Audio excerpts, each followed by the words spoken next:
透过车窗，他发现车主的钥匙没拔，但车门却是反锁的。他再仔细一看，后排竟然装满了炸药。突然，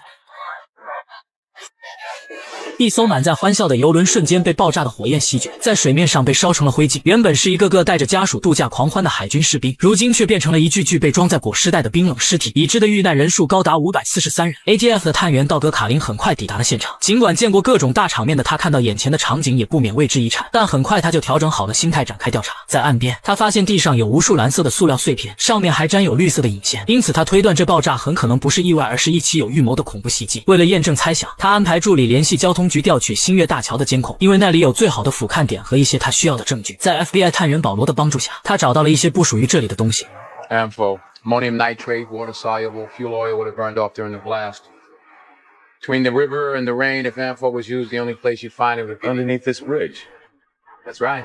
金属引线上的绝缘层有标注生产厂家，可以以此追查到开关设备和炸弹的电源是哪里来的。加上大桥底下的爆炸残留物，足以证明这是一起有预谋的恐怖袭击。但汇报完毕后的他看着临时指挥中心的几位领导，目光呆滞，只好随便找个借口离开，再自行继续调查。回到办公室，他让助手回放大桥监控录像的同时，助手递给他一个电话号码，说有一个嗓音很性感的女人不久前打电话询问他的情况，但现在他回拨对方的电话无人接听，而监控里恰好又发现了异常，所以他只好暂时先留言。Yeah, this is ATF agent Doug Carlin returning your call. My cell number is 504-555-0130. 他们在监控里发现一个可疑人骑着摩托车停在大桥上观望，而时间是10点47分，正好是爆炸发生之前。可由于摄像头的距离太远，不足以识别对方的身份。也在这时，秘书汇报说，警局从爆炸案的水域捞上来一具女尸，需要他去处理。他原本以为也是爆炸案的受害者，打算交给其他同事，但对方给了他一个不得不去的理由。10:42 a.m. 发现那具被烧伤的女尸的时间是10点42分，也是在爆炸发生之前。而这具女尸的确就是他破案的关键。他伸手去摸了摸死者的嘴唇，然后放进嘴里舔。What are you doing? 面对法医的质问，他说死者生前被人绑架，用紫外灯一照，嘴上果然有胶带的痕迹，加上死者身上也有炸药的味道，他不得不怀疑他的死和上午的邮轮爆炸案有关。再仔细观察，死者右耳有一颗宝石耳钉，但左耳却只有一个明显的红印，说明生前手脚被绑有过激烈的挣扎。右手的4根手指被整齐切断，但戒指还在手上，说明凶手不是求财。看着死者没有瞑目的眼睛，卡林决定到他的家里调查看看，可在这里他却发现了一些不同寻常的东西。冰箱上的英文拼写说你可以救他，一旁的报纸是死者刊登的一则出售车辆的信息。屋内没有任何打斗痕迹，但水槽里却有一块带血的毛巾。他一边听电话答录机里的留言，一边把这些线索记到本子上。可就在这时，电话答录机里居然传来他自己的声音，害怕听错，他又重听了一遍。Yeah, this is ATF agent Doug Carlin returning your call. My cell number is 504-555-0130. 死者生前居然还想办法联系过自己，这不由让卡林觉得有些奇怪。指挥中心已经被更专业的 FBI 接管，卡林直接把最新的调查结论告诉总探长。死者名叫克莱尔，凶手在爆炸案发生前杀害他，并偷走他的汽车来运送炸药。因为死者生前必定和凶手有身体接触，才会在身上留下炸药的味道，所以只要破了他的案子，就等于找到了凶手。总探长不可思议地看向自己的助手保罗，整个团队都没有丝毫进展的案情，在1天内就被眼前的探员确定了明确的方向。汇报完成后，卡林简单客套了2句，转身离开。可他刚走没多久， FBI 探员保罗就跟着追了出来，邀请他加入一个特殊的部门。这是一个守卫森严的巨大仓库，仓库的中央有一个巨型的圆环设备，而在这里，他竟然看见了明明已经死去的克莱尔。这是一块可以自由查看4天之前的屏幕，但他们却用来偷看女人洗澡。Tell me, is there any scientific or forensic insight likely to be gained by spying on this woman in the shower? Shanty, we're trying to make sure the woman's clean. All right, why don't you,look around the rest of the bathroom. Can you do that? 面对如此香艳的画面，卡林下达指令的声音被操作员自动屏蔽了。即便技术主管有意咳嗽的提醒，他也充耳不闻。Got it. Yeah. You back? Sorry. All right. 通过分析7颗卫星回传的信号，他们就可以自由查看特定范围内的画面。唯一的问题是，生成这些数据所需要的时间是4天0.6小时，所以他们看到的东西永远距离现在的时间也是如此，不能快进也无法回看。这时，卡林的同事打电话来调侃说他什么时候变得这么不专业，被害人家里到处都是他的指纹。可奇怪的是，他之前去死者家中的时候全程都戴有手套。更奇怪的是，现在被他们监视的4天前的女死者竟然感觉有人在偷窥她，他们以为是凶手上门了，赶紧拉远镜头查看四周，但却没有找到任何身影。这不禁让卡林心中有了个大胆的猜想，于是在接下来的监视中，他偷偷做了一个测试。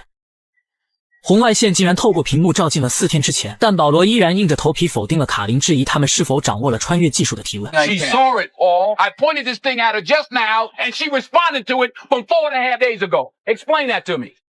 事已至此，他们只好交代他们这些天并不是查看回放，而是实时监控。能够穿越是一次偶然的发现，但在没有完全掌握这项技术之前，他们不敢轻举妄动。可卡琳关心的是能否利用这项技术提前抓住凶手，拯救眼前这个女人，拯救在上午的邮轮爆炸案中丧生的543名无辜市民。 It's not even possible. 因为他们的确尝试过传送活物，但都失败了。卡琳继续提议，既然活物不行，那么传送一张纸条呢？把关键信息写在纸上，传给4天半前的自己。可主管依然担心会造成无法挽回的局面。 Maybe.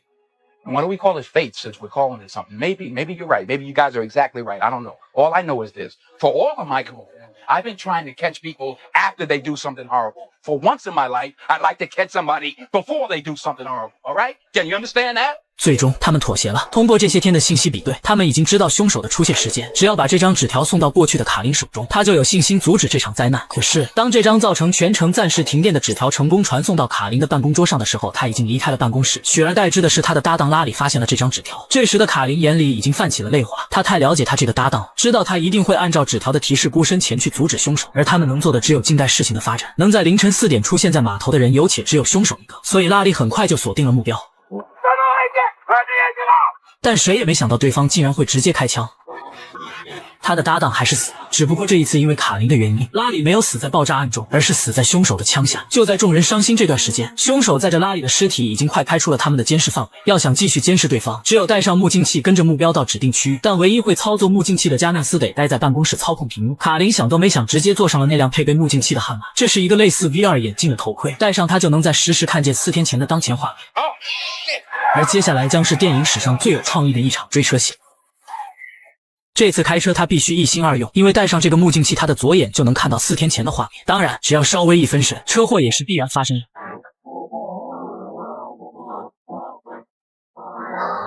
好在他驾驶的是一辆军用悍马，才毫发无伤，但这并不代表他可以肆无忌惮的横冲直撞。一个急转弯后，他终于追到了他这次的任务目标，那个距今4天之前出现在这个位置的凶手。可他却忽略了眼前那辆来不及制动的大货车。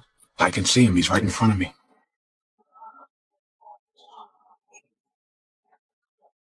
这次虽然捡回了小命，但目镜器的屏幕受损了，只能通过监视中心远程指挥他的路线。辗转追逐一段时间以后，他们终于找到了目标的藏身之所。可当卡琳带上装备慢慢走近，却看到了截然不同的画面。4天半前完好无损的房子，如今却被一辆救护车撞毁，几乎烧成了焦炭。一直绕到后院，凶手才又出现在画面当中。他正把卡琳的搭档拉里从车里抬出来，一点点把他拖到屋檐里边，再把油泼到他的身上，准备焚尸。可中枪的拉里突然恢复了意识。Waking up. Brace yourselves. I think you're about to witness a murder. 跨越4天的时空，卡琳和监控中心共同见证了拉里被谋杀然后被焚烧的作案过程和犯罪现场。不过有了人脸信息和案发现场的物业登记资料，他们很快就锁定了犯罪嫌疑人卡罗尔·奥斯达。可是卡琳对这样的结果并不满意，他还有机会拯救已经被凶手杀害的新上任。因为监控中心可以看到4天以前的画面时，他们掌握了可以让声音画面穿越时空的技术。只是穿越活人绝对是9死1生，但卡琳已经顾不了那么多，因为他第一次在手术台上看到克莱尔尸体的时候，就已经爱上了这个漂亮的女人。这是一台时光机，但使用它穿越的人都是9死1生。所以他直接把投放地点放在了手术室外，还在胸前提前写上抢救我的字样。 Clear. Resume CPR. 1, 2, 3, 4, 5, 6, 7, 8. 抢救很成功，唯一的问题是他没带换洗的衣服，于是他把目光投向了隔壁病床昏迷的患者身旁的私人物品。新衣服有了，可他还需要武器和交通工具，所以他径直走到后院，拍了拍保安的肩膀。 Whoa. I'm a federal agent. I need your keys. I need a vehicle. 装备现在齐了，他必须以最快的速度赶到案发现场，因为他要营救的目标此时已经被凶手绑架，被凶手用汽油浇灌全身，也恰好是汽油的润滑让克莱尔的右手挣脱。可反抗没过3秒，他就被凶手一拳打晕，但凶手的脸也被克莱尔抓伤。为了不给警方留下证据，他决定在烧死克莱尔之前剪掉他的手指。就在这时，卡琳的救护车刚好闯进了凶手的院子，听见动静的他赶紧抬手举枪，在救护车撞破墙壁的那一瞬间扣动了扳机。 有人在这个时候闯进来，说明他的计划已经被人知晓。好在心思缜密的他有应急预案。此时躲在车边的卡琳小心翼翼的探头找到了克莱尔的身影，他还不知道凶手已经绕到了屋外，更不知道自己已经掉进了屋外这个男人提前设置好的陷阱当中。巨大的蘑菇云缓慢升空，卡琳如果再不行动，他的这一次穿越也要宣告失败，因为是生是死往往都在那一念之间。 确定2次爆炸炸毁了整间房子的凶手，才驾驶卡莱尔的车离开，去继续执行他接下来的计划。卡琳也才得以救回他跨时空爱上的克莱尔。Hey, look at me. Look at me. Let me get you out of here. Okay. 很快，他们开着凶手的车离开，因为不在1小时40分钟内阻止凶手，对方就会炸毁一艘邮轮，导致543人遇难。但在这之前，他们得先去克莱尔的家中清理身上的血迹，而接下来的事情刚好全和卡琳在穿越之前调查死者的屋子对上。冰箱上的你可以救他，是穿越后的卡琳亲手拼写的；水槽里鲜红的毛巾以及地上的血印，是穿越后的卡琳擦拭中枪的左肩以及拖在地上的衣服。看到克莱尔穿着红色的碎花裙和穿越前他在手术台上见到的尸体一样，他坚持要他换上他衣柜里他上午见过的蓝白相间的那条，只是没想到克莱尔前脚答应，后脚却掏出了手枪对准他。 Stop right there. Don't move. Don't move. I'm calling the police. I am the police. No, you're not. Yes, I no, am. you're not. You didn't ask me any questions. You didn't take a statement. And you knew where my house was.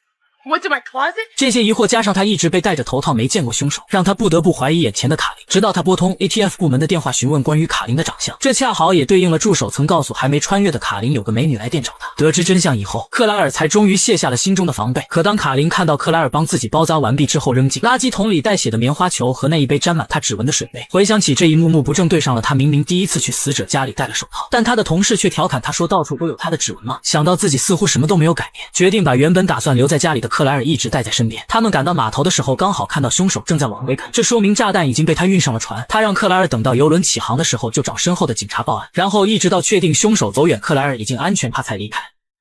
Be careful. 可没想到，准备骑车离开的凶手刚好看到了马路对面那里自己留在家里的汽车，于是他赶紧赶回邮轮去确保炸弹可以正常爆炸。而这一幕恰好被克莱尔看见，出于对卡琳的担心，他放弃了报案的原计划，一跃跳上了邮轮。一切看似因为穿越有了改变，但没到确定炸弹解除之前，又像什么都没有改变。因为刚刚上船的克莱尔还是又落到了凶手的手里。躲在暗处的卡琳看了一下时间，距离爆炸只剩最后不到10分钟了。凶手此刻就在他的眼前接受乘警的盘问。 Excuse me, sir. Sir, there's no passengers allowed on the car deck during transit. 他知道乘警有危险，但他已经来不及阻止了。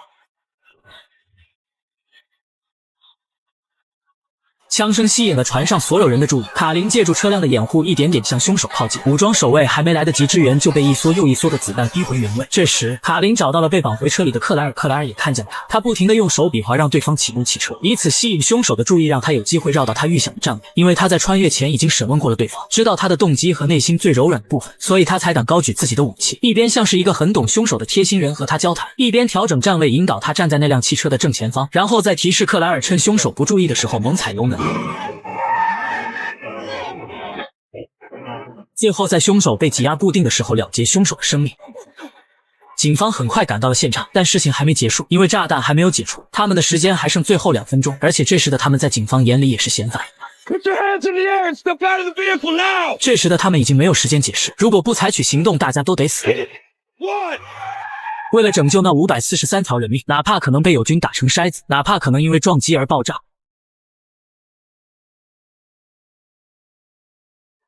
哪怕他们就此沉进海底，他们也必须试一试。海水不断的涌进车厢，卡琳拼尽全力拽掉了锁住克莱尔的方向盘，在汽车被油轮碾压完全没入水中之后，才终于用脚踹掉挡风玻璃，让卡莱尔得以逃生。但他自己却因为失去玻璃支撑的出口，被油轮挤压变形，再无逃脱的可能。克莱尔跃出水面逃出升天之时，也是倒计时结束卡琳葬身火海之日。